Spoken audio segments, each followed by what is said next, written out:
व्याख्यामुद्रां करसरसिजैः पुस्तकं शङ्खचक्रे बिभ्रद्भिन्नस्फटिकरुचिरे पुण्डरीके निषन्नः अम्लानश्रीरमृतविशदैरं शभिप्लावयन् मामाविर्भूयादरङ्गमहिमा मानसे वागधीशः नमस्ते प्राणेश प्रणत विभुवायावनिमगाः नमस्वामिन् रामप्रियतमनुमन् गुरुगुण नमस्तुभ्यं भीमप्रबलतमकृष्णेष्ट भगवन् नमः श्रीमन्मध्वप्रदिश सुदर्शन्नो जय जय श्रीगुरुभ्यो नमः नारायणं स्वरूपं जगदेकनाथं भक्तप्रियं सकललोकनमस्कृतं च त्रैगुण्यवर्जितमजं विभुमाद्यमीशं वन्दे भवग्रम् अमरासुरसिद्धवन्द्यं नारायणं नमस्कृत्य नरं चैव नरोत्तमं देवीं सरस्वतीं व्यासं ततो जयमुदीरये. ವೇದವ್ಯಾಸರ ಮಹಾಭಾರತದ ಚಿಂತಕರಿಗೆ ವಂದನೆಗಳು.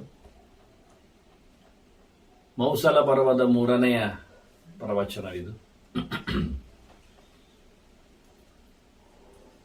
ತೀರ್ಥ ಕ್ಷೇತ್ರದೆಡೆಗೆ ಸಂಚಾರ ಆಗಲೆಂದು ಉತ್ಪಾತಗಳ ದರ್ಶನದಿಂದ ಹೇಳಿದರೆ ಇವರೆಲ್ಲ ಆನಂದ ಭೋಗಕ್ಕಾಗಿ ತೆರಳಿದಂತೆ ಬೇಕಾದಷ್ಟು ಭಕ್ಷ್ಯ ಭೋಜ್ಯ ಪಾನಗಳ ಜೊತೆಯಲ್ಲಿ ಕಲಿತಿದ್ದಾರೆ. ಇತ್ತ ನೀತಿ ಉಪದೇಶ ಕೊಡತಕ್ಕ ಉದ್ಧವನು ಹೊರಟೋಗಿದ್ದಾನೆ. ಹಾಗಾಗಿ ಬೋಧ ಹೇಳುವವರು ಎಚ್ಚರಿಸುವವರು ಇಲ್ಲ. ಹೀಗೆ ಅಲ್ಲಿ ಆರಂಭಗೊಂಡ ಬಗೆ ಹೇಗಾಯಿತು ಅಂದರೆ, ಬ್ರಾಹ್ಮಣಾರ್ಥೇಶು ಯತ್ ಸಿದ್ಧಂ ಅನ್ನಂ ತೇಷಾಂ ಮಹಾತ್ಮನಂ ತದ್ ವಾನರೇಭ್ಯ ಪ್ರದದುಹು ಸುರಾಗಂಧ ಸಮನ್ವಿತಂ. ಬ್ರಾಹ್ಮಣರಿಗೆ ಊಟ ಹಾಕ್ಲಿಕ್ಕೋಸ್ಕರ ತಯಾರು ಮಾಡಿದ್ದಾರೆ. ಅಲ್ಲಿ ಬರ್ತಾರೆ, ಬಂದವರಿಗೆ ಹಾಕ್ಲಿಕ್ಕಾಗತ್ತೆ ಅಂತ ಕ್ಷೇತ್ರದಾನಿ. ಹಾಗೆ ತಯಾರಿಸಿದ ಅನ್ನವನ್ನು ಮಂಗಗಳಿಗೆ ಕೊಟ್ರಂತೆ. ಅಂದ್ರೆ ಬುದ್ಧಿ ಹಾಳಾಗುವ ಬಗೆ ಹೇಗೆ ಅಂತ. ದೇವರ ಪ್ರಸಾದ ಬ್ರಾಹ್ಮಣಾರ್ಥವಾಗಿ ತಯಾರು ಮಾಡಿದ್ದು, ಚರ ಪ್ರತೀಕದ ಉಪಾಸನೆ ಬೇರೆ ಅದು. ಇಂತಹ ಸಂದರ್ಭಗಳಲ್ಲಿ ಇವರಿಗೆ ವಿಪರೀತ ಜ್ಞಾನ ಏನು ಬಂದಿದೆ ಕೇಳಿದ್ರೆ ಅದನ್ನು ಮಂಗಗಳಿಗೆ ಹಾಕಿದ್ರಂತೆ. ಅದು ಹೇಗೆ ಮಾಡಿ ಮಂಗಗಳೇ ಹಾಕಿದ್ದು? ಒಂದಿಷ್ಟು ಮದಿರೆಯನ್ನು ಮಿಕ್ಸ್ ಮಾಡಿ ಹಾಕಿತ್ತು. ಅಂದ್ರೆ ಕೋತಿಗಳು ಕುಡಿದು ಏನ್ ಮಾಡ್ತಾವೆ, ಕುಡಿದ ತಿಂದಂತ ಚೇಷ್ಟೆ ಹೇಗಿರ್ತದೆ ಅಂತ ಅವರಿಗೆ ಇಷ್ಟು ಭಯಾನಕವಾದಂತಹ, ಅಂದರೆ ಮನುಷ್ಯನೇ ಕುಡಿದಾಗ ಕುಡಿಯಬಾರದೆಂದು ತಿಳಿದವನು ಕುಡಿದೇನಾಗತ್ತೆ ಅಂತ ಅನುಭವ ಪಡೆಯುವವನು, ಪಡೆದವನು, ಕಂಡವನು ಕುಡಿದರೇನೆ ಹೆಚ್ಚು ಕಡಿಮೆ ಮಾಡ್ತಾರೆ ಅಂದಾಗ ಮಂಗಗಳಿಗೆಲ್ಲ ಏನಾಗೋಯ್ತು? ಪ್ರಾಣಿಗಳಿಗೆಲ್ಲ ಈ ರೀತಿಯಾಗಿ ತೊಂದರೆ ಕೊಟ್ಟರೆ ಅಂದ್ರೆ ಅವುಗಳಿಗೆ ಅದನ್ನು ದಕ್ಕಿಸಿಕೊಳ್ಳುವ ಸಾಮರ್ಥ್ಯ ಇರುವುದಿಲ್ಲ. ಮತ್ತೇನು ಮಾಡ್ತೇವೆ ಹೇಳಲಿಕ್ಕಾಗುವುದಿಲ್ಲ. ಮೊದಲೇ ಮಂಗಗಳವು. ಹೀಗೆ ಅವುಗಳನ್ನು ಚೇಷ್ಟೆಗೊಳಿಸುವ ಮೂಲಕ ಇವರು ಗಮ್ಮತ್ತು ಮಾಡಲಿಕ್ಕೆ ನೋಡ್ತಾರೆ. ಇವರು ಸಹ ಇವರದ್ದು ಒಂದಾಯಿತು. ಮತ್ತೆ ತತಃ ತೂರ್ಯ ಶತಾಕೀರ್ಣಂ ನಟ ನರ್ತಕ ಸಂಕುಲಂ. ಕುಣಿಯುವವರು ಬಡಿಯುವವರು ಬಂದ್ರು ನೋಡಿ. ಒಟ್ಟಾಗುವುದು ಹೇಗೆ ಅಂತ, ರಾಜಸ ತಾಮಸ ಭಾವಗಳೆಡೆಗೆ ಮನುಷ್ಯರು ವಾಲುವುದೆಲ್ಲಿಗೆ ಕೇಳಿದ್ರೆ ಕುಣಿತ ಬಡಿತ ಬಂದಾಗ ಕುಡಿತ ಏರ್ಪಡುತ್ತದೆ ಅಂತ. ನಟ ನರ್ತಕ ಸಂಕುಲಂ, ಬೇರೆ ಬೇರೆ ಪದಗಳನ್ನು ಹೇಳುವವರು ಬೇಕು, ಕುಣಿಯುವವರು ಬೇಕು. ಅದರೊಟ್ಟಿಗೆ ತತಃ ತೂರ್ಯ ಶತಾಕಿರಣಂ, 100 ಗಟ್ಟಲೆ ವಾದ್ಯಗಳು ಅವು ಸ್ಟಿಮ್ಯುಲೇಟ್ ಮಾಡಲಿಕ್ಕೆ. ಹಾಗಾಗಿ ಬಹಳ ದೊಡ್ಡ ಮಟ್ಟಿನ ಅವರ್ತದ ಮಹಾಪಾನಂ ಪ್ರಭಾಸೆ ತಿಗ್ಮ ತೇಜಸಾಂ. ಪರಾಕ್ರಮಶಾಲಿಗಳಾದ ಯಾದವರ ನಡುವೆಯಲ್ಲಿ ಒಂದು ದೊಡ್ಡ ಪಾನಕೂಟ ನಡೆಯುತ್ತಂತೆ.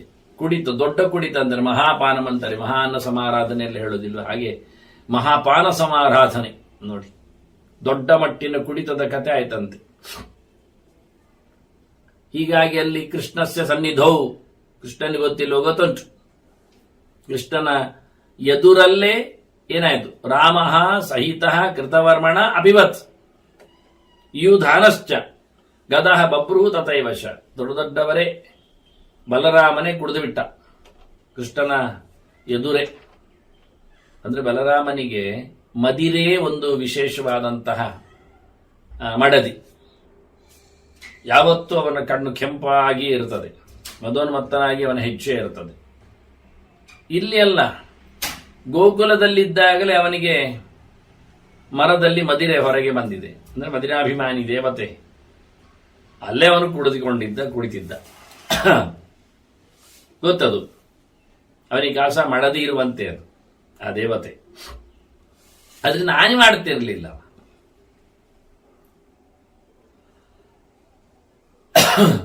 ಹಾಗೆ ಇಲ್ಲಿ ಬಲರಾಮ ಕೃತವರ್ಮನ ಜೊತೆ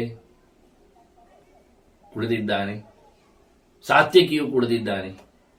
ಇವರಿಬ್ಬರ ನೆನಪಿಟ್ಕೊಳ್ಳಿ, ಸಾತ್ಯಕಿ ಕೃತವರ್ಮರು. ಯಾಕೆಂದ್ರೆ ಮಹಾಭಾರತದ ಮಹಾಯುದ್ಧದಲ್ಲಿ ಎರಡು ಪಕ್ಷದಲ್ಲಿ ನಿಂತವರು. ಸಾತ್ಯಕಿ ಕೃಷ್ಣ ಪಕ್ಷದಲ್ಲಿ ನಿಂತು ಹೋರಾಟ ಮಾಡಿದ್ದ, ಕೃಷ್ಣನ ರಥವನ್ನೇ ಪಡೆದುಕೊಂಡು ಹೋಗಿದ್ದ. ಕೃತವರ್ಮ ಕೌರವರ ಪಕ್ಷದಲ್ಲಿ ನಡೆಸ್ತಿದ್ದ. ನಾರಾಯಣ ಸೈನ್ಯವನ ಇರುತ್ತದೆ, ಬೇರೆ ಸೈನ್ಯಗಳು ಇದ್ದವು. ಜೊತೆಯಲ್ಲಿ ಬಬ್ರು, ಗದ ಇವರೆಲ್ಲ ಕುಡಿತಕ್ಕೆ ಸೇರಿದ್ದಾರೆ. ಹಾಗೆ ಕುಡಿಯುತ್ತಾ ಮೈಮರೆತಿದ್ದಾರೆ. ಶಕ್ತಿ ಜಾಸ್ತಿ ಬಂದಿದೆ ಈಗ. ಆಗ ಸಾತ್ಯಕಿ ಹೇಳುತ್ತಾನೆ ಕೃತವರ್ಮನಿಗೆ, ನೀನೆಂತದು? ಕಕ್ಷತ್ರಿಯ ಹನ್ಯಮಾನ ಸುಪ್ತಾನ್ ಹನ್ಯಾತ್ ಮೃತಾನಿವ. ಮಲಗಿದವರನ್ನು ಕೊಂದದ್ದಲ್ಲ. ಮಲಗಿದವರನ್ನು ಕೊಲ್ಲುವುದು ಅಂದ್ರೆ ಸತ್ತವರನ್ನು ಕೊಲ್ಲುವುದು ಅಂತ ಅರ್ಥ. ಅವ ಹೇಳುದು ತನ್ನ ಮೃಷ್ಯಂತ್ ಹಾರ್ದಿಕ್ಯ ಯಾದವ. ವೈ ಕೃತವರ್ಮ, ಇದನ್ನು ಯಾರು ಯಾದವರು ಒಪ್ಪಲಿಲ್ಲ. ನಿನ್ನ ಪೌರುಷವನ್ನು, ನಿಮ್ಮ ಪೌರುಷ ಏನು? ಬಾಗಿಲಲ್ಲಿ ನಿಂತು ಹೊರಗೆ ಬರುವವರನ್ನು ಕತ್ತಲಲ್ಲಿ ಕಡಿಯುವುದು, ಒಳಗೊಬ್ಬ ಹೋಗಲಿಕ್ಕೆ ದ್ರೋಣನ ಮಗ. ಹೀಗೆ ನೀವು ಮಲಗಿದ್ದವರ ಮೇಲೆ ಪೌರುಷ ತೋರಿಸಿದವರು ಹೇಸಿಗೆಯವರು ಅಂದ. ಅದನ್ನು ಯಾದವರು ಒಪ್ಪುವುದಿಲ್ಲ ನಿನ್ನ ಪೌರುಷಕ್ಕೆ ಅಂತ ಹೇಳಿದ. ಪ್ರದ್ಯುಮ್ನ ತಲೆಯಲ್ಲಾಡಿಸಿಕೊಂಡು ಅದಕ್ಕೆ ಸೂಚನೆ ಹೌದು ಅಂತ ಕೊಟ್ಟುಬಿಟ್ಟ. ಕೃಷ್ಣನ ಮಗ, ರುಕ್ಮಿಣಿ ಮಗ. ಹೌದೌದು ಅಂತ ಬಾಯಲ್ಲಿ ಹೇಳದೆ ಸಾತ್ಯಕಿಯ ಪಕ್ಷದಲ್ಲಿ ಇದ್ದ ಹಾಗೆ ಅಭಿಪ್ರಾಯವನ್ನು ಸೂಚನೆ ಮಾಡುತ್ತಾನೆ. ಕೃತವರ್ಮನಿಗೆ ಸಿಟ್ಟು ಬಂತು. ಅವನು ಕುಳಿದಿದ್ದಾನಲ್ಲ. ಸಾತ್ಯಕಿಯಲ್ಲಿ ಹೇಳುತ್ತಾನೆ, ಎಡಕೈ ಬೆರಳು ತೋರಿಸಿ, ಎಂತದು ನಿನ್ನದು ಅಂತ. ಭೂರಿಶ್ರವಾಹ ಚಿನ್ನಬಾಹು ಯುದ್ಧೆ ಪ್ರಾಯಗತಃ ತ್ವಯ. ಅಲ್ಲಿ ಏನಾಯಿತು? ಭೂರಿಶ್ರವನ ಹೋರಾಟ ಜಯದ್ರಥನ ವಧೆಯ ಹೊತ್ತಿನಲ್ಲಿ ಆದದ್ದು. ಅಥವಾ ಸಾತ್ಯಕಿ ಇರ್ಲಿ, ಕತೆ ಮತ್ತೆ ಕೇಳುವ. ಇವ ಹೇಳುತ್ತಾನೆ, ಭೂರಿಶ್ರವ ತೋಳು ಕಡ್ದು ಹೋಗಿತ್ತಲ್ಲ, ಅವನು ಸತ್ತಾಗಿ ಅಲ್ವ ಮತ್ತೆ ಅಂತವನದ್ದು ನೀನು ತಲೆ ಕಡಿಲಿಲ್ವ? ವಧೆಯನ್ನ ಏನಾಯ್ತು ಈಗ ನಿಂದು? ಅದೆಂತದು? ಕೈ ಕಡಿದು ಕೂತಿದ್ದಾನೆ, ಪ್ರಾಯೋಪವೇಶ, ಸತ್ತಂತೆ ಕಾಣ್ತಾನೆ. ಅವನ ಮೇಲೆ ನಿನ್ನ ದೌರ್ಜನ್ಯ, ವಧೆಯನ್ನ ಸುನುಶಂಸೆಯನ್ನ ಕಥಂ ವೀರೇಣ ಬಾಧಿತ, ನೀನೊಂದು ಭಾರಿ ವೀರಾವತಾನಮ್ಮ ನಿನ್ನ ಹೋರಾಟ ಅಂತ ನೋಡಿ. ಇದಕ್ಕೆ ಟ್ಯಾಗ್ ಆಗ್ತದ, ನೀವೇ ನೋಡಿ. ನೋಡಿ ಭೂರಿಶ್ರವಸ್. ಈಗ ಕೃಷ್ಣ ಏನ್ ಮಾಡ್ತಾನೆ ಅಂದ್ರೆ, ಆಗ ಪ್ರದ್ಯುಮ್ನ ಈ ಮಾತನ್ನು ಕೃತವರ್ಮ ಹೇಳಿದಾಗ ಕೃಷ್ಣ ವಾರೆ ನೋಟದಲ್ಲಿ ನೋಡ್ತಾನೆ. ಗರ್ವ ಬಂದಿದೆ ಕೃಷ್ಣನಿಗಾಗ. ಯಾಕೆ? ಆ ಹೋರಾಟದಲ್ಲಿ ಭೂರಿಶ್ರವನ ಕೈ ಕಡಿಯುವಲ್ಲಿ ಸಾತ್ಯಕಿ ಕೃಷ್ಣನು ಅಲ್ಲಿ ಸೇರಿದ್ದ. ಅಂದ್ರೆ ಕೃಷ್ಣನೇ ಹೇಳಿದ್ದು. ಇನ್ನು ಮುಂದೋದ್ರ ವಿಷಯ, ಸನ್ನಿವೇಶ ನೆನಪು ಮಾಡಿಕೊಳ್ಳಿ. ಜರಾಸಂಧ ಜಯದ್ರಥನನ್ನು ಕೊಲ್ಲಬೇಕು. ಅರ್ಜುನ ಪ್ರತಿಜ್ಞೆ ಮಾಡಿದ್ದಾನೆ. ಒಳಗೋಗಿದ್ದಾನೆ ವ್ಯೂಹದಲ್ಲಿ, ಬಾಗಿಲಲ್ಲಿ ತಡೆದಿದ್ದಾನೆ ದ್ರೋಣ ಎಲ್ಲರನ್ನು. ಹೀಗಾಗಿ ಮುಂದೇನಾಯ್ತು ಗೊತ್ತಿಲ್ಲದೆ ಧರ್ಮರಾಜ ತಡಗಾಡಿದಾಗ ಭೀಮನನ್ನು ಹೋಗ್ಲಿಕ್ಕೆ ಹೇಳಿದ್ದಾನೆ. ಭೀಮ ಬಡ್ಕೊಂಡು ದುಡಿಕೊಂಡು ಹೋಗಿದ್ದಾನೆ. ಮೊದಲು ಸಾತ್ಯಕಿಯನ್ನು ಕಳಿಸ್ತಾನೆ, ಮತ್ತೆ ಭೀಮನನ್ನು ಕಳಿಸಿದ್ದು ಧರ್ಮರಾಜ. ಸಾತ್ಯಕಿ ಸಹ ಇದು ಬೆಳಿಗ್ಗೆ ಹೋಗಿದ್ದಾನೆ ಅರ್ಜುನ ಒಳಗೆ. ಇವ ಮಧ್ಯಾಹ್ನದ ನಂತರದಲ್ಲಿ ಅಪರಾಹ್ನ ಕಾಲದಲ್ಲಿ ಸಾತ್ಯಕಿಗೆ ಹೇಳಿದ್ದು, ಶಬ್ದ ಕೇಳುವುದಿಲ್ಲ, ಖಾಲಿ ಪಾಂಚಜನ್ಯ ಮಾತ್ರ ಕೇಳ್ತದೆ, ಏನು ಗೊತ್ತಾಗ್ತಾ ಇಲ್ಲ, ಅರ್ಜುನನ ಸುದ್ದಿ, ಗಾಂಡೀವದ ಸುದ್ದಿ, ಹೋಗಯ್ಯ ಅವನಿಗೆ ಭಾರ ಆಗತ್ತೆ ಒಬ್ಬನಿಗೆ ಅಂತ ಸಾತ್ಯಕಿನ ಕಳಿಸ್ತಾನೆ ನೋಡಿ. ಸಾತ್ಯಕಿ ಬೆಳಿಗ್ಗಿಂದ ಕ್ರಮಿಸಿದ ದೂರವನ್ನು, ಮೈಲುಗಟ್ಟಲೆ ದೂರ ಹೋದದ್ದನ್ನು ಕಥೆ ಹೇಳ್ತಿದ್ರ ಅವತ್ತು. ಕಥೆ ಹಿಂದಕ್ಕೆ ಹೋಗಿ ನೋಡಿ. ಸಾತ್ಯಕಿ ಅದನ್ನು ಬೆನ್ನಟ್ಟಿಕೊಂಡು ಬಡ್ಕೊಂಡು ಹೋಗ್ಬೇಕು ಪಡೆಗಳನ್ನು. ಈಗ ಕೃತವರ್ಮನ ಪಡೆ ಇತ್ತು ಅದರಲ್ಲಿ. ಹೀಗೆ ಅವನು ಬಡ್ಕೊಂಡು ದುಡ್ಕೊಂಡು ಒಳಗೋಗಿ ಹೋರಾಟದಲ್ಲಿ ಒಬ್ಬನೇ. ಕರ್ಣನ ಪಡೆ ಅದೆಲ್ಲ ಸಿಕ್ಕಿತ್ತು, ತುಂಬ ಸೋತು ಸುಣ್ಣಾಗಿದ್ದಾನೆ. ಅದರ ಮಧ್ಯೆಯಲ್ಲಿ ಭೂರಿಶ್ರವಸ್ಸು ಎದುರಿದ್ದಾನೆ. ಆಗ ಕೃಷ್ಣನ್ ಹೇಳ್ತಾನೆ, ನೋಡು ಸಾತ್ಯಕಿ ಬಂದ ಹೇಳಿ. ಗಮನ ಕೊಟ್ಟ ಅರ್ಜುನ. ಮತ್ತೆ ಹೇಳಿದ ಕೃಷ್ಣ, ಅವನಿಗೆ ಭಾರಿ ಭಾರ ಆಗತ್ತೆ, ಸೋತಿದ್ದಾನೆ ಅಂತ. ಆದ್ರೂ ಭೂರಿಶ್ರವಸ್ಸಿನಲ್ಲಿ ಹೋರಾಟಕ್ಕೆ ಕೊನೆಗೆ ಅದು ಅವನ ಅಪ್ಪನಪ್ಪನ ಗಲಾಟೆ ಎಂದು ನಮಗೆ ಗೊತ್ತು ಕಥೆ ಏನು ಅಂತ. ಹಾಗಾಗಿ ಸಾತ್ವಿಕಿಯನ್ನು ಬಡಿಲಿಕ್ಕೆ ಅಂತ ಭೂರಿಶ್ರವ ಹೋದಾಗ ಅರ್ಜುನನಿಗೆ ಕೃಷ್ಣ ಹೇಳಿ, ಅರ್ಜುನ ಒಂದು ಬಾಣವನ್ನಲ್ಲಿಗೆ ಹೊಡೆದು ಕತ್ತಿ ಎತ್ತಿದ ಭೂರಿಶ್ರವಸನ ಕೈಯನ್ನೇ ಕತ್ತರಿಸಿದ್ದಾನೆ. ಸಿಟ್ಟು ಬಂದಿದೆ ಭೂರಿಶ್ರವಸನಿಗೆ, ಗಲಾಟೆ ಮಾಡ್ತಾನೆ. ಏನಯ್ಯ ನಿನ್ ಜೊತೆಯಲ್ಲಿ ಹೋರಾಟವೋ? ನಾನು ಪ್ರತಿಜ್ಞೆ ಮಾಡಿದ್ದೇನಲ್ಲ, ನಮ್ಮ ಹೋರಾಟದಲ್ಲಿ, ನನ್ನ ಪಾಳಯದಲ್ಲಿ, ನನ್ನ ರಕ್ಷಣೆಗಾಗಿ ನನ್ನ ಜೊತೆಯಲ್ಲಿ ಬಂದವರನ್ನು ಎಲ್ಲಿದ್ದರೂ ನನ್ನ ಕಣ್ಣಿಗೆ ಕಾಣುವಲ್ಲಿ ನಾನು ರಕ್ಷಣೆ ಮಾಡುತ್ತೇನೆ ಅಂತ ಹೇಳಿದ್ದೇನೆ, ನನ್ನ ತಪ್ಪಿಲ್ಲ ಅಂತ ಅರ್ಜುನ ಹೇಳಿಕೊಂಡು, ನಮ್ಮ ಪಾಳ್ಯದ ರಕ್ಷಣೆ ನಾವೆಲ್ಲಿದ್ರೂ ಮಾಡುತ್ತೇವೆ ಅಂತ. ಅಷ್ಟೊತ್ತಿನಲ್ಲಿ ಸಾತ್ವಿಕಿ ತಪ್ಪಿಸಿಕೊಂಡವ ಭೂರಿಶ್ರವಸರ ತಲೆ ಕಡ್ದಿದ್ದಾನೆ. ಬೇಡ ಬೇಡ ಹೇಳಿದ್ರೆ ಅಲ್ಲ. ಆಗ ಅವನು ಅನ್ಯಾಯ ಹೇಳ್ತಾ ಪ್ರಾಯೋಪೇಶ ಕೂತಿದ್ದ, ಆಗ ಕಡ್ದಿದ್ದ. ಇದಿಷ್ಟು ಕತೆ. ಈಗ ಈ ಕತೆಗೆ ಮತ್ತೆ ಮಲಗಿದ ಡೇರೆಯಲ್ಲಿ ವಿಜಯೋತ್ಸವ ನಡೆಸಿ ಮಲಗಿರತಕ್ಕಂತಹ ಮಕ್ಕಳನ್ನು, ದ್ರೌಪದಿಯ ಮಕ್ಕಳನ್ನು, ದೃಷ್ಟದ್ಯುಮ್ನ ಹೋರಾಟ ಮಾಡಲಿಕ್ಕೆ ಬಿಡದೆ ಅಶ್ವತ್ಥಾಮ ಕುತ್ತಿ ಮೇಲೆ, ಎದೆ ಮೇಲೆ ಕೂತು ಎಲ್ಲ ಬಡಿದು ಕೊಂದದ್ದು. ಹೊರಗೆ ಹಾರುವವರನ್ನು, ಓಡುವವರನ್ನು ನೋಡಿ, ಓಡುವವರನ್ನು ಕೊಲ್ಲಿಕ್ಕಿಲ್ಲ. ಓಡುವುದು ಸರಿ ಇಲ್ಲ, ಸರಿ, ಪಲಾಯನ ತಪ್ಪು ಕ್ಷತ್ರಿಯನಿಗೆ. ಆದರೆ ಪಲಾಯನ ಆದವರನ್ನು, ಕೈ ಮುಗಿದವರನ್ನು, ನೆಲಕಚ್ಚಿದವರನ್ನು ಬಡಿಯುವಂತಿಲ್ಲ. ಮಲಗಿದವರನ್ನು ಬಡಿಯುವಂತಿಲ್ಲ. ನಿದ್ದೆ ಮಾಡುವವರನ್ನು, ಒಳಗಿನ ನಿದ್ದೆ ಮಾಡುವಾಯ್ತಲ್ಲ ಬಡಿಲವ. ಹೊರಗೋದಾಗ ಕೃತವರ್ಮ ಕೃಪ ಒಟ್ಟು ಸೇರಿಕೊಂಡು ಕತ್ತರಿಸಿದ್ದಲ್ಲ, ಇದನ್ನು ಹೇಳಿದ್ದು. ಸಾತ್ಯಗೆ ಹೀಗೆ ಕೇಳಿದ್ರಲ್ಲಿ, ಆಕ್ಷೇಪಿಸಿದ್ರಲ್ಲಿ ಚೆನ್ನಾಗಿ ಅರ್ಥ ಇದೆ ಕೃತವರ್ಮನ ಬಗ್ಗೆ. ಆದ್ರಿಂದ ಕೃತವರ್ಮ ಹೇಳಿದ್ದಕ್ಕೆ ಕೃಷ್ಣನು ಒಂದು ಓರೆ ನೋಟ ನೋಡಿದ. ಸಾತ್ಯಗೆ ಹೇಳ್ತಾನೆ ಕೃಷ್ಣನ ಹತ್ರ, ಆ ಸ್ಯಮಂತಕ ಮಣಿಯ ಕತೆ ಉಂಟಲ್ಲ, ಕೃತವರ್ಮ ಅಲ್ಲ ಕದ್ದಿಟ್ಕೊಂಡದ್ದೆಲ್ಲ ಅಂತ ಹೇಳಿಕೊಂಡ. ಇಡೀ ಇದೆಲ್ಲ ಸಭೆ ಮಧ್ಯದಲ್ಲಿ ಎಲ್ಲರಿಗೂ ಕೇಳುವಾಗೆ ಗಲಾಟೆ ಇದ್ದದ್ದೆಲ್ಲ. ಅದು ಕೇಳಿದ ತಕ್ಷಣ, ಕತೆ ಕೇಳಿದ ತಕ್ಷಣ ಅಲ್ಲೇ ಪಕ್ಕದಲ್ಲಿದ್ಲು ಸತ್ಯಭಾಮೆ. ತನ್ನ ಇವನನ್ನು ಕೊಂದದ್ದಲ್ಲ, ಅಪ್ಪನನ್ನು, ಸತ್ರಾಜಿತನ ಕೊಂದ ಕತೆ ಎಲ್ಲ ಅವರ ಹೊಟ್ಟೆಲ್ಲ ಸೇರಿಕೊಂಡು ಗಲಾಟೆ ಮಾಡಿದ್ದು. ಅದರಿಂದ ಓಡಿ ಬರ್ತಲು. ತಚ್ಛ್ರುತ್ವ ಕೇಶವಸ್ಯಾಂಕಂ ಅಗವತ್ ರುದತೀತದ.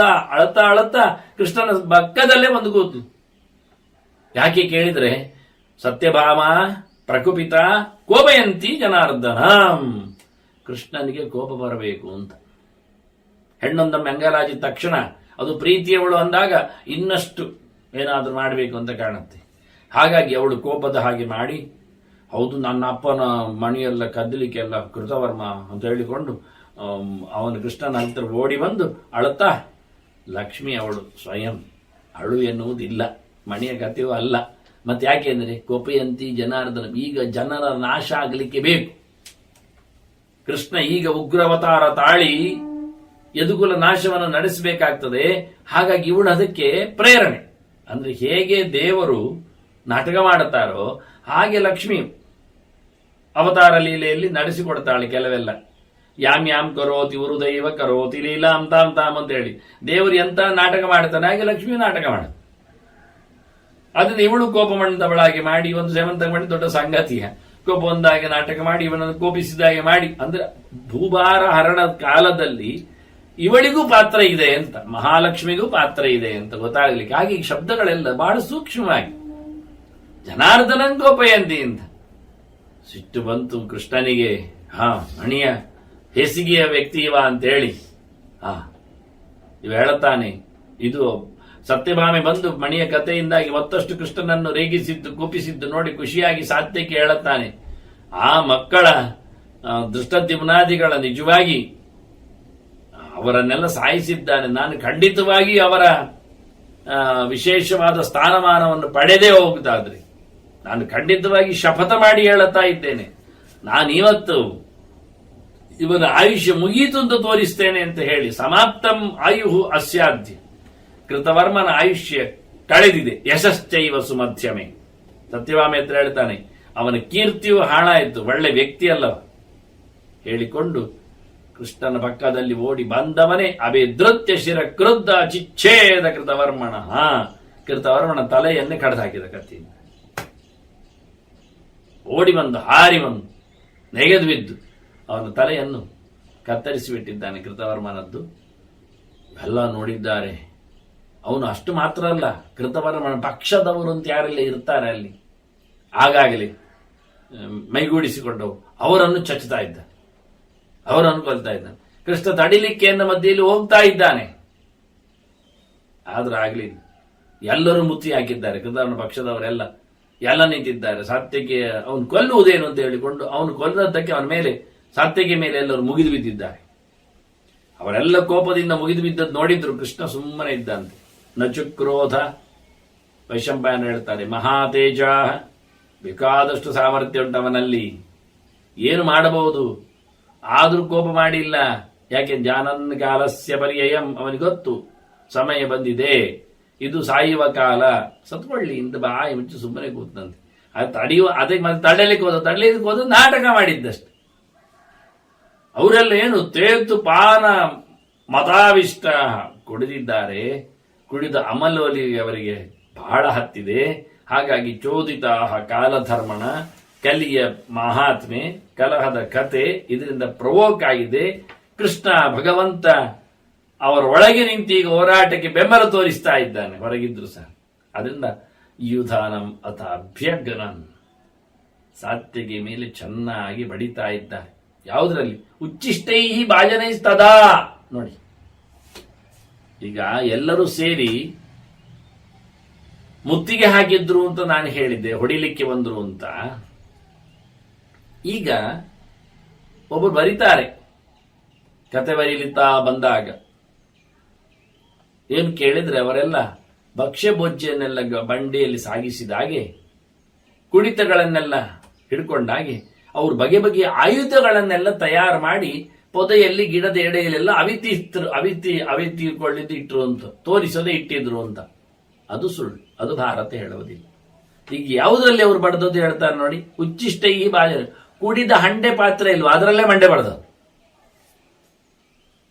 ಇವತ್ತು ಪಬ್ಬುಗಳಲ್ಲಿ ಕ್ಲಬ್ಬುಗಳಲ್ಲಿ ಕುಡಿತದ ಅಮಲು ಜೋರಾದಾಗ ಬಾಟ್ಲಿಯನ್ನು ನೆಲಕ್ಕೆ ಹೊಡೆದು ಕೆಲವರ ಹೊಟ್ಟೆ ಕೆಲವರ ತಲೆ ಎಲ್ಲ ಮುಗಿಸ್ತಾರಲ್ಲ, ಅದು ಇಲ್ಲಿ ಆದದ್ದು ಕಾಣ್ತದೆ ನೋಡಿ. ಇಲ್ಲಿ ತೋರಿಸಿಕೊಟ್ಟರು ನೋಡಿ.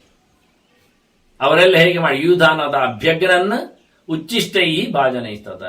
ಅವರು ಕುಡಿತದ ಪಾತ್ರೆ ಇತ್ತಲ್ಲ, ಅದರಲ್ಲಿ ಬಾಕಿ ಉಳಿದಿದೆ ಕೆಲವು, ಅದರಲ್ಲೇ ಬಡಿದಿದ್ದ ಪಾತ್ರೆ ಪದಾರ್ಥಗಳಲ್ಲೇ ಬಡ್ಕೊಂಡಿದ್ದಾರೆ ಅವರು.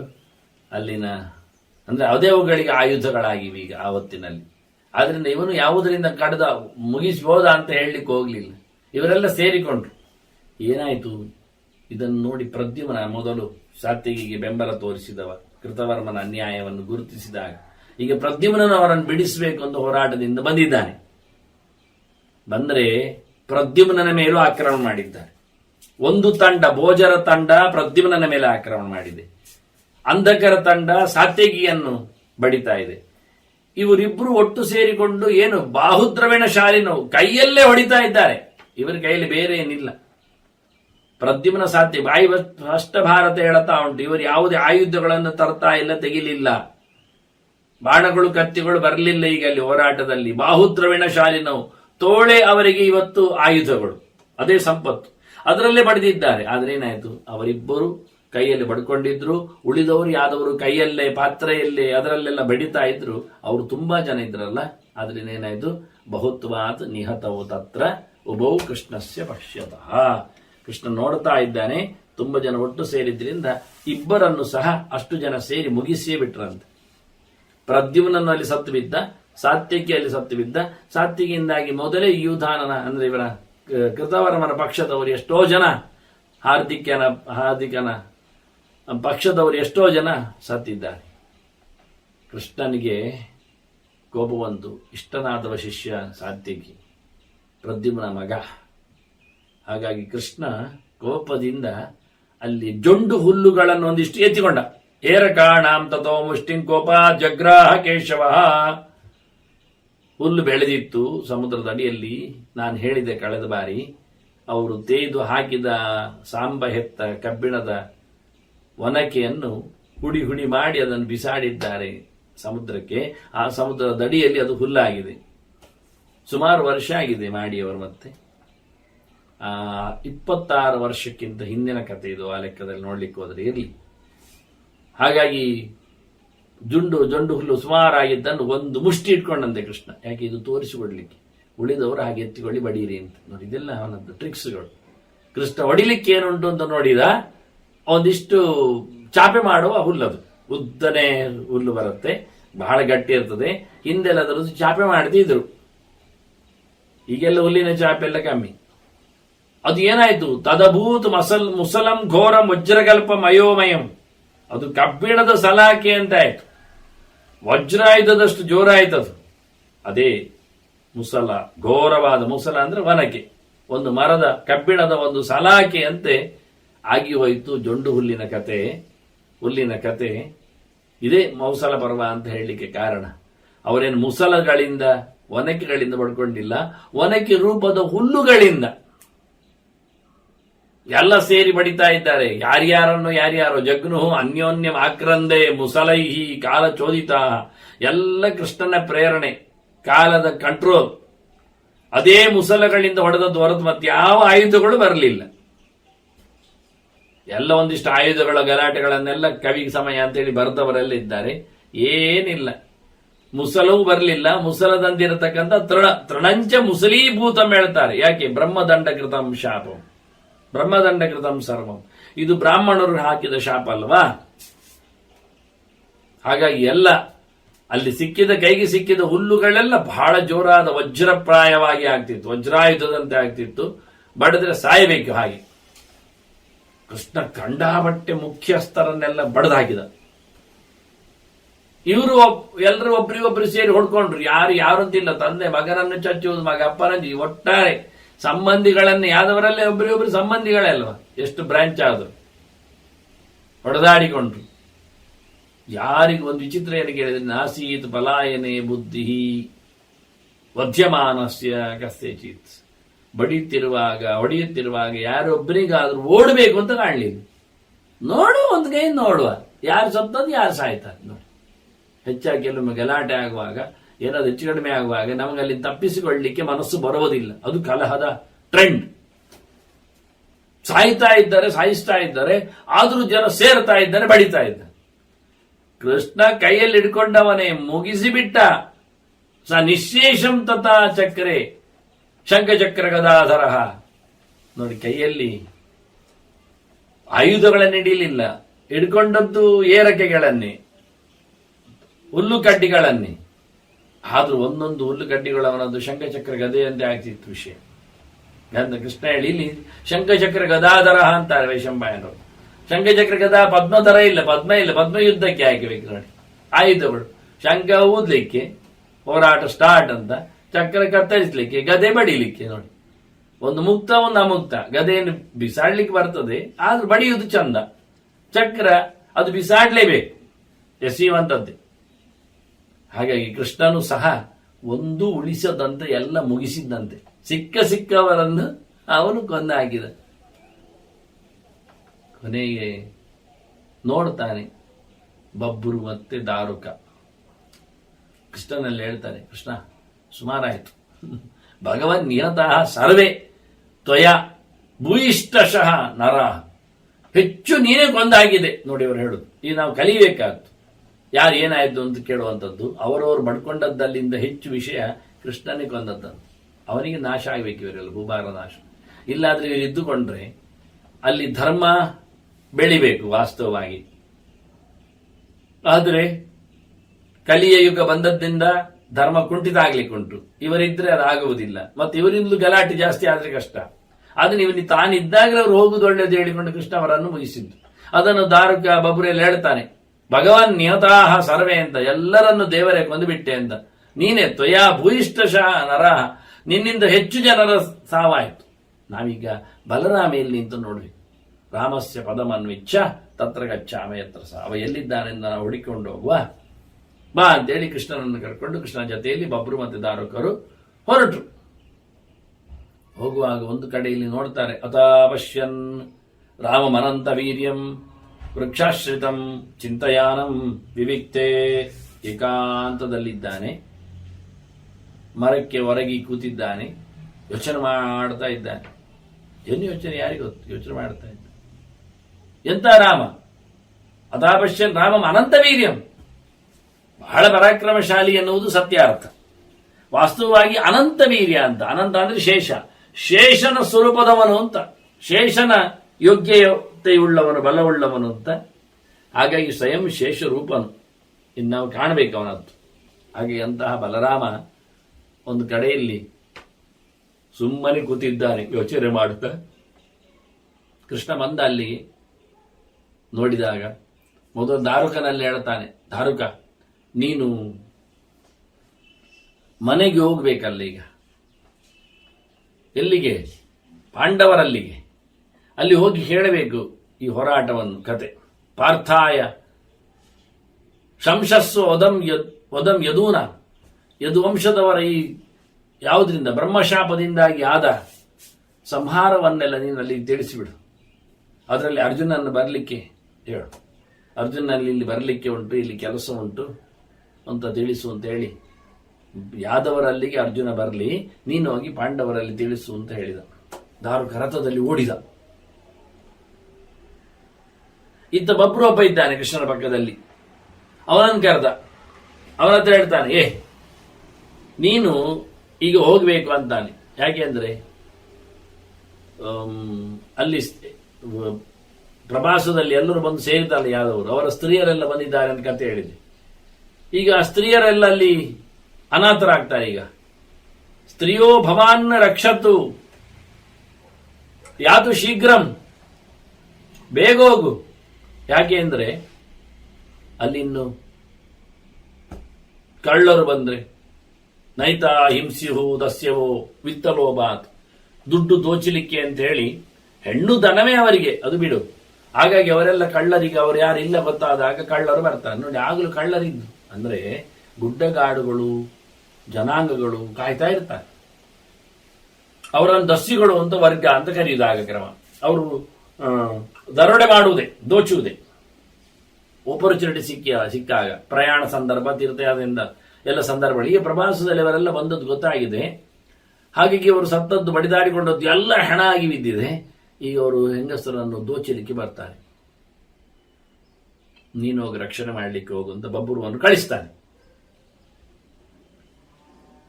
ಆಯ್ತು ಅಂತ ಅಲ್ಲಿ ಅವ ಹೋಗ್ಬೇಕು. ಹೋಗಿದ್ದಾನೆ. ಹೋಗುವಾಗ ಅವನ ಮೇಲೆ ಒಬ್ಬ ಬೇಡ ಬಾಣಪ್ರಯೋಗ ಮಾಡಿದ್ದಾನೆ ಬಬ್ಬರುವಿಗೆ. ಅವನು ಸತ್ತ. ಇನ್ನಾಗಲಿಲ್ಲ ಈ ಹೆಂಗಸರನ್ನು ರಕ್ಷಣೆ ಮಾಡೋದು, ಸುಗಮಗೊಳಿಸುವುದಾಗಲಿಲ್ಲ ಹೇಳಿ, ಇನ್ನು ತಾನೇ ಆಗಬೇಕು ಅಂತೇಳಿ ಬಬ್ಬರು ಸತ್ತದ್ದು ನೋಡಿ ಬಲರಾಮನ ಹತ್ರ ಹೇಳ್ತಾನೆ, ನೋಡು ಬಲರಾಮ, ನಾನು ಹೆಂಗಸರ ರಕ್ಷಣೆಯನ್ನು ಮಾಡಲಿಕ್ಕೆ ಹೋಗಿ ಬರ್ತೇನೆ. ಅಷ್ಟುವರೆ ನೀನು ಇಲ್ಲಿರು, ನಾನು ಬರ್ತೇನೆ. ಹೈವತ್ವಂ ಮಾಂ ಪ್ರತೀಕ್ಷಸ್ವ ರಾಮ, ಯಾವ ಸ್ತ್ರೀಯ ಜ್ಞಾತಿವಶಾಹ ಕರೋಮಿ, ನಾನು ಅವರನ್ನೆಲ್ಲ ಅವರಿಗೆ ಬಂಧುಗಳಿಗೆ, ಅವರಿಗೆ ಸಂಬಂಧಪಟ್ಟವರ ಹತ್ತಿರಕ್ಕೆ ಅವರನ್ನು ಬಿಟ್ಟು ಬರುವ ವ್ಯವಸ್ಥೆ ಮಾಡುತ್ತೇನೆ ಅಂತ ಹೇಳಿ ಕೃಷ್ಣ ಹೊರಡ್ತಾನೆ. ಇತ್ತು ವಸುದೇವನಲ್ಲಿಗೆ ಬರ್ತಾನೆ. ವಸುದೇವನಲ್ಲಿಗೆ ಬಂದು ಹೇಳ್ತಾನೆ, ಇಷ್ಟೆಲ್ಲ ನಡೆದೋಗಿದೆ, ಸರ್ವ ಸಂಹಾರ ಆಗಿಬಿಟ್ಟಿದೆ. ಹಾಗಾಗಿ ನೀನು, ಅರ್ಜುನ ಬರ್ತಾನೆ, ಅರ್ಜುನ ಬಂದು ಇವರನ್ನೆಲ್ಲ ರಕ್ಷಣೆ ಮಾಡ್ತಾನೆ, ಕಾಪಾಡ್ತಾನೆ. ನಾನು ಹೊರಟೋಗ್ತೇನೆ ಈಗ ಅಂತಾನೆ. ನಾನೇನ್ ಮಾಡಿದ್ದೆ, ನಾನು ನನಗಲ್ಲಿ ರಾಮನನ್ನು ವೈಟ್ ಮಾಡಂತ ಹೇಳಿದ್ದೇನೆ, ಕಾಯಲಿಕ್ಕೆ ಹೇಳಿದ್ದೇನೆ, ನಿಲ್ದು ಹೇಳಿದ್ದೇನೆ, ಬರ್ತೇನೆ ಅಂತೇಳಿ. ಅದೇ ತಪಶ್ಚರಿಷ್ಯಾಮಿ ಸಮೇತ್ಯ ರಾಮಂ, ನಾನು ರಾಮನಲ್ಲಿ ಸೇರಿಕೊಂಡು ಈಗ ತಪಸ್ಸು ಮಾಡಲಿಕ್ಕೆ ಹೋಗ್ತೇನೆ. ನನ್ನೊಟ್ಟಿಗೆ ಅವನು ಇರ್ತಾನೆ, ತಪಸ್ಸು ಮಾಡ್ತಾನೆ. ಹಾಗಾಗಿ ನಾನು ವನಂಗಮಿಷ್ಯಾಮಿ, ನಾನು ಕಾಡಿಗೆ ಹೋಗ್ಲಿಕ್ಕುಂಟು ಅಂತ ಹೇಳ್ತಾನೆ. ಅದ್ರಲ್ಲಿ ಮತ್ತೆ ಗೌಜಿ ಗಲಾಟೆ ಕೇಳ್ತದೆ, ಸದ್ದು ಗದ್ದಲ ಸ್ತ್ರೀಯರದ್ದು.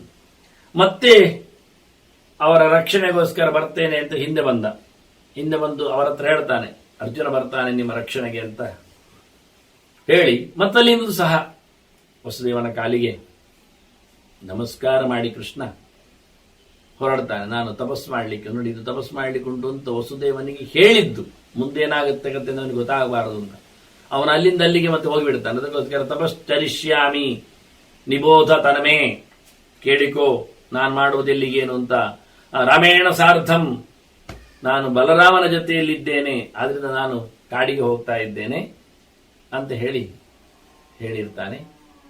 ಹೀಗೆ ಬಹಳ ಚೆನ್ನಾಗಿ ತನ್ನ ನಿಜವಾಗಿ ಹೇಳಿದಾಗೆ ಆಗಲಿಲ್ಲ, ವಸುದೇವನಿಗೆ ತಿಳಿಸಲಿಕ್ಕೆ ಮಾತ್ರ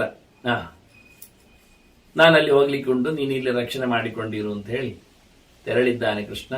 ಕಾಲ್ಮುಟ್ಟಿ ವಸುದೇವನಿಗೆ ನಮಸ್ಕಾರ ಮಾಡಿ ತನ್ನ ಕೊನೆಯ ಘಟನೆಗಳ ಬಗ್ಗೆ ಇನ್ನು ರಾಮನಲ್ಲಿಗೆ ಬಂದು ಆತ ನೋಡಲಿಕ್ಕೆ ಉಂಟು. ರಾಮನ ನಿರ್ಯಾಣದ ಬಗ್ಗೆ ಮುಂದಿನ ಚಿಂತನೆಯಲ್ಲಿ ನಾವು ಅದನ್ನು ಕೇಳುವ. ಮತ್ತೆ ವಂದನೆಗಳು. ಶ್ರೀಕೃಷ್ಣ ಅರ್ಪಣಮಸ್ತು. ನಾರಾಯಣ ನಾರಾಯಣ ನಾರಾಯಣ.